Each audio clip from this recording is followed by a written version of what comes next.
Okay, I think I've got it here. I changed my diagram quite a bit. It's really annoying.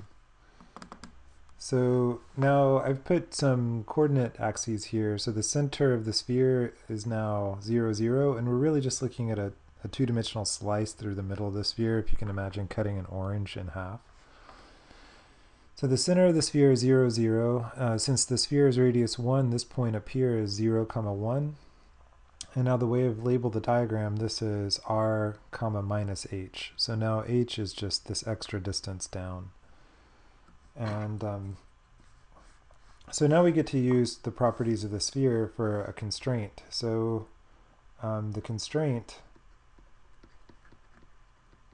is that r squared plus h squared is equal to 1. So now we can eliminate whichever one of these variables that you like the least. So let's say h is equal to the square root of 1 minus r squared.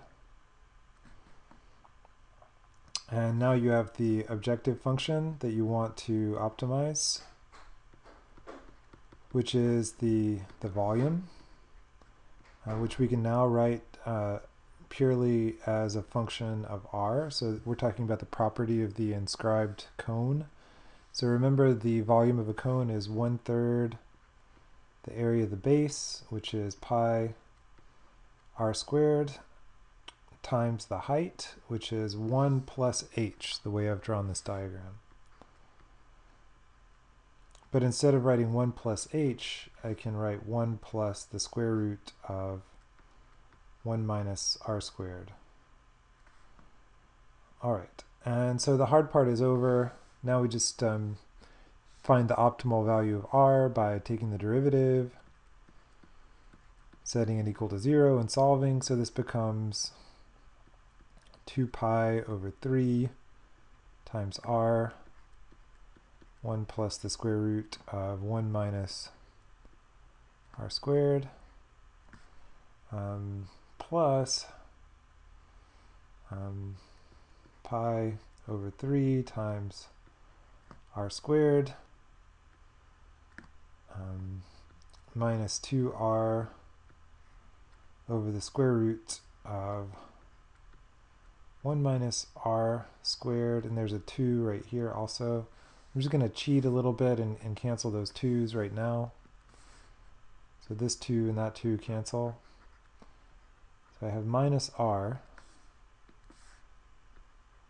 Okay, so it's like that. Now let's factor out everything we can. So both of these have a pi over 3 and an r, and that's it. So we have pi over 3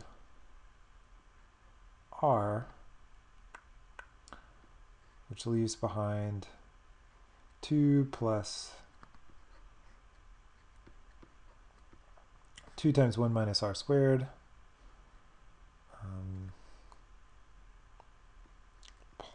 minus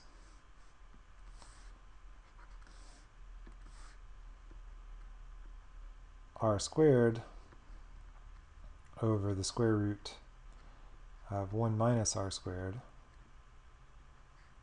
Okay.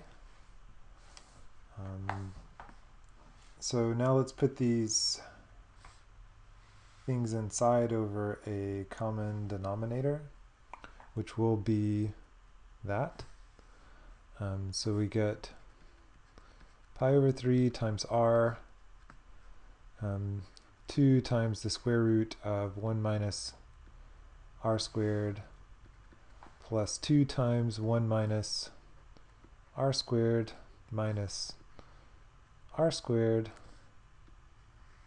all over, it's a terrible line, square root of 1 minus r squared. Okay, so all of this is equal to 0. And the only interesting thing about this equation is what happens to this stuff.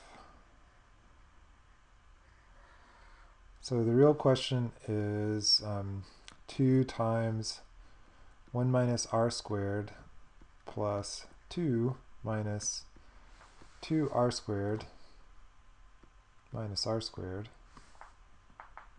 Those are really both negative.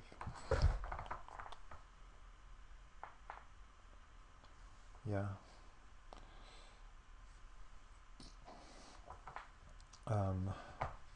Equals 0. So I get 2 times the square root of 1 minus r squared plus 2 minus 3 r squared. And now I can isolate this radical. 1 minus r squared is equal to 3r squared minus 2 divided by 2. And now I can square both sides. And I get 1 minus r squared is equal to 1/4 times 9r to the 4th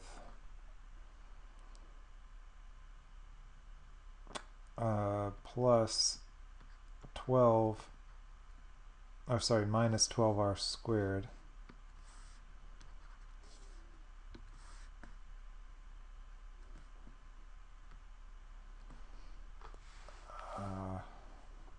plus 4.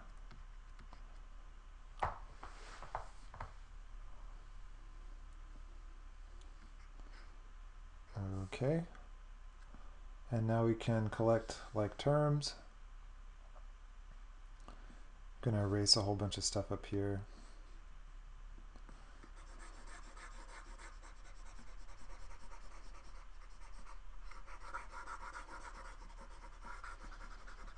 Okay, so collecting like terms here, we have 1 minus r squared minus 9 over 4 r to the 4th plus 3 r squared minus 1 equals 0, and a couple good things happen. Might be on the right track, so the 1's cancel.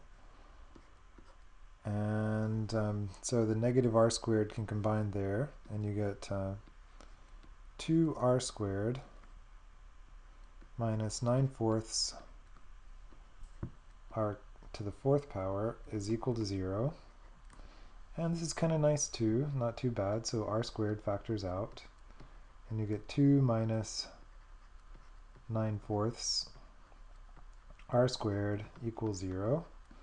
And now the interesting thing going on is here. So let's solve this. So 2 is equal to 9/4 r squared, so r squared is equal to 8/9. So r is equal to the square root of 8 over 3. All right.